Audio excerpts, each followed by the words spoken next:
أعوذ بالله من الشيطان الرجيم. الله الكبير. بسم الله الرحمن الرحيم. الحمد لله رب العالمين الرحمن الرحيم مالك يوم الدين. إياك نعبد وإياك نستعين. اهدنا الصراط المستقيم صراط الذين أنعمت عليهم غير المغضوب عليهم ولا الضالين. الله الكبير.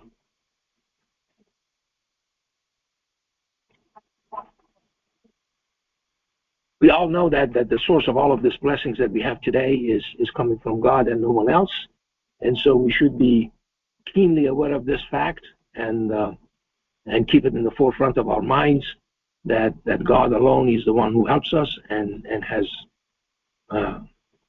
provided this forum for us today that we can do a free and beautiful scene that we can actually all witness today, and this is a huge blessing from Him, and we should understand that this situation that we are in is designed by God, and He has chosen us to be the recipient of this huge honor that we have today. And again, none of these are by accident. This is not because we are smarter than other people or we are have a bigger brain or something. This is not because of that. This is something that God has seen fit for us to be the recipient of this huge honor that we are here today, and we are practicing this and worshiping Him alone, and have the honor of glorifying and praising Him. And that is the way that we can actually get closer to Him and be grateful to everything that He has provided for us. And so it's not by accident. This is divine design and providence, and so we are really honored and blessed with this huge honor and blessing that He's given us today. Again, I want to say this, and I want to repeat it. Okay, that God is always grateful for everything good that we do, and He records that. And He keeps count of all of those times that we are thanking Him, and be aware of the fact that He's the provider of everything that we have. And so we have to follow His path and reciprocate and say, okay, now today we are also grateful to Him because He's grateful to us. And so. And he's doing all these good things for us, so the least we can do is be grateful and appreciative of His blessings. So today what I wanted to discuss with you, that past 2 weeks that we were witnessing this huge disaster in Mecca, and there was a huge heat wave, and a lot of people, over 1,000 people, maybe 1,500 people were killed because of heat stroke and heat-related illnesses. And again, we go back again to the Quranic commandments. The Quranic commandments very clearly tells us that the Hajj is supposed to be during the 4 sacred months. And I want to also mention this today, and you may not understand this, but this information is coming from the Quran, that Hajj and Umrah are equal. The only difference between the two is the timing. The timing that if you go during the 4 sacred months is called Hajj, and if you don't, then it's called Umrah. Okay? And so they're equivalent. And so if you want to travel there, you can travel. And the feeding of the poor is not exclusively for that area in Mecca. Okay, is for the entire world.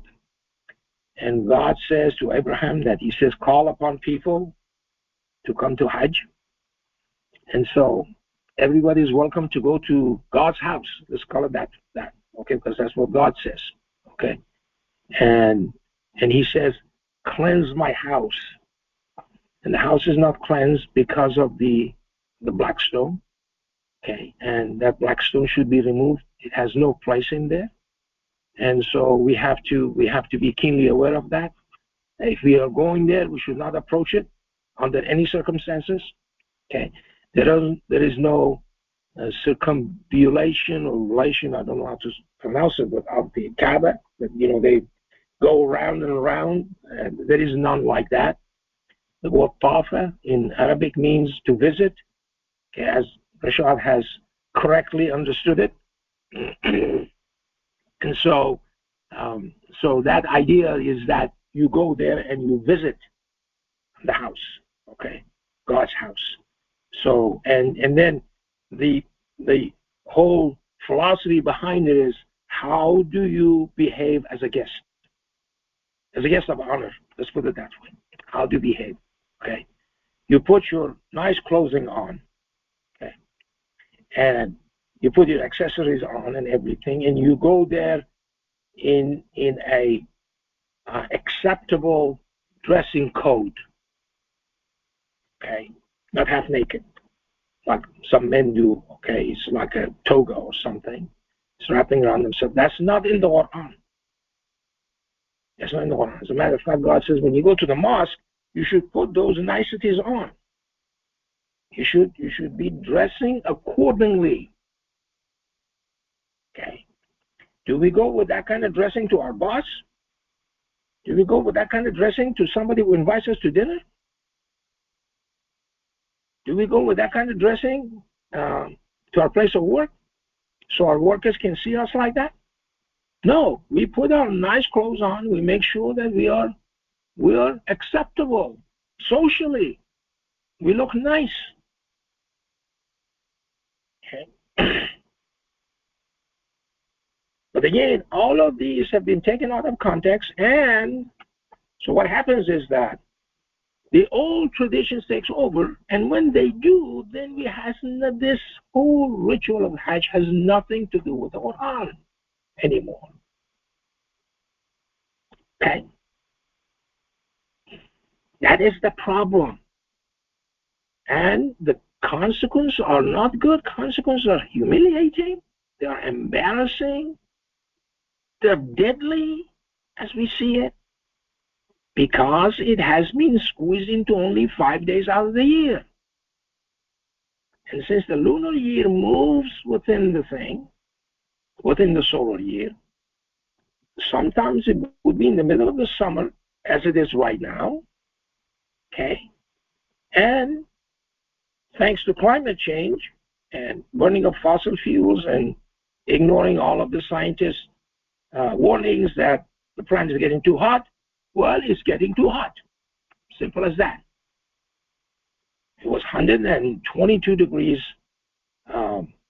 Fahrenheit, which if you convert it to Celsius, is about 51 degrees Celsius, okay? And so the problem is that, as I said, there is a wisdom behind these things. There's a wisdom when God says something, and we do not accept that wisdom. Okay, we do not believe that He is the Almighty, the All-Wise. We don't believe that when He says that. We don't believe that He's Al-Hakim. When He says that, we don't believe it. We have our own traditions and our own kinds of lifestyle, and they do not mesh with this important occasion. And the consequences of that is that there is no protection from God anymore. He says that He's made this place a secure place. The security comes from that, not from security forces. It comes from God. Okay? He said He made this a neutral place for the people. Okay? Not for Muslims, not for the believers, for the people.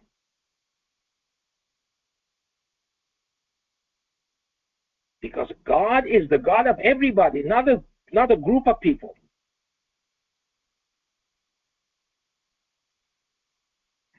So when you go and search these things about the rituals of Hajj, so-called rituals of Hajj, you have all these things. all this extraneous stuff. And it doesn't make any sense. 7 times doing that, 7 times. What does it say 7 times? If he wanted to say, he would have said 7 times. You know, and then God puts something in there which is very commonplace, like a haircut. If the haircut is part of the rituals of Hajj, he mentions it. This is amazing. Just think about this. Logically, okay? Logically, what is more commonplace than a haircut? Okay? And if it's required, he tells you. And then somehow he forgot to tell you you have to go to Mina, or you have to stone the devil. Somehow he forgot all of these rituals, so you have to put it in there. Wouldn't say that any believer actually throws a stone in the Quran. It's always come from the wicked people, from the other side, from the disbelievers. If you don't do this, we're going to stone you.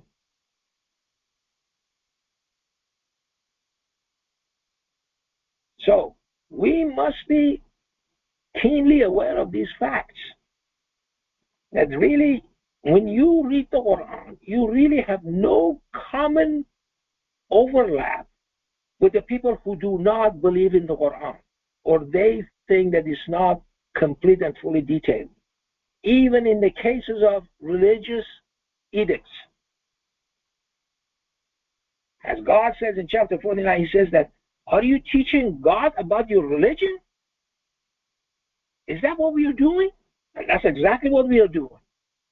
Because the rituals that are specified in the Quran is not complete for us. If it was only 5 days a week and you're slaughtering all of those innocent animals for nothing, okay? 2 million people, 3 million people, I don't know how many people were there this year, okay? That means 3 million lamb or sheep or whatever, okay? You slaughter those animals. Are those people in there that hungry to eat all of those 3 million things? 5 days? What are the poor people supposed to do the rest of the year? The other 360 days, what are they supposed to do? Starve to death? That's what God calls it, Hajj or Umrah, okay? And Umrah is year-round, and you do the same thing. You feed the poor. And it is absolutely mind-boggling, okay, how ignorant we are going to get as far as obeying simple commandments, simple rules that God has designed. Okay? So when you do that, when you obey the Quran, then you see that if I do otherwise, I have nothing compatible with the Quran. I'm outside the boundary of the Quran, the one who actually designed the religion for me.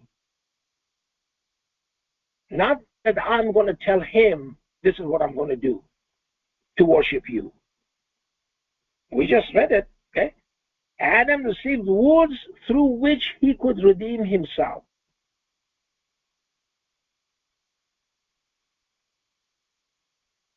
It was given to Adam, those words, okay, sanctified him, cleansed him.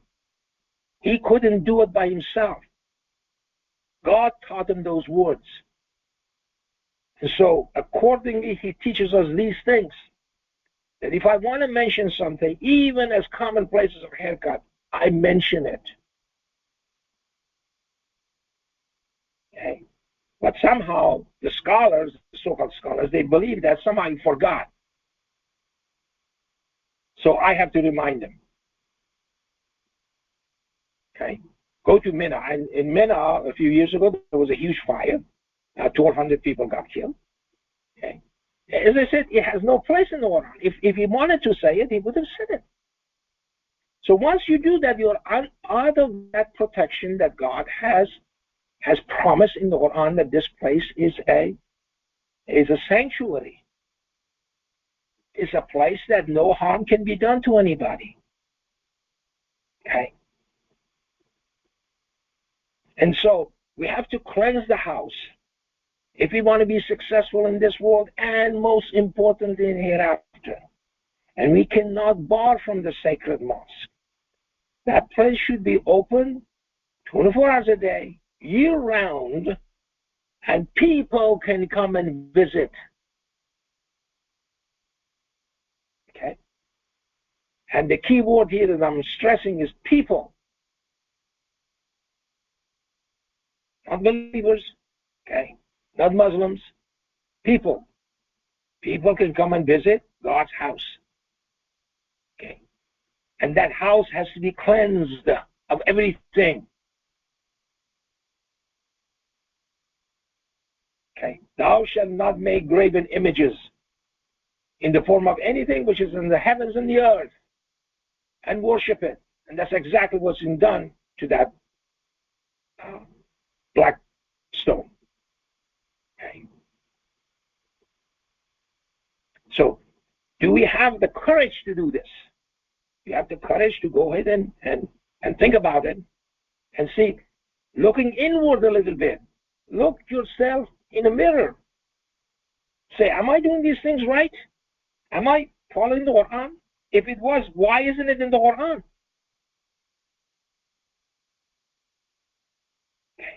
If he wanted you to go ahead and touch the thing, the black stone, why doesn't he say it in the Quran? Would have said, yeah, there is a black stone. Didn't he know that? And you should go ahead and touch it. It's good for you. Where is it? He is the one who teaches us the religion, not the other way around. Okay.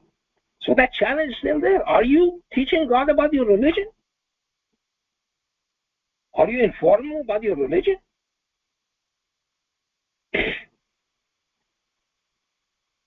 That is amazing. So the question is, when are we going to learn? When are we going to come to understanding that, look, we have to follow the word of God? Okay. I'm going to stop here and we'll finish this unit. Allahu Kabir.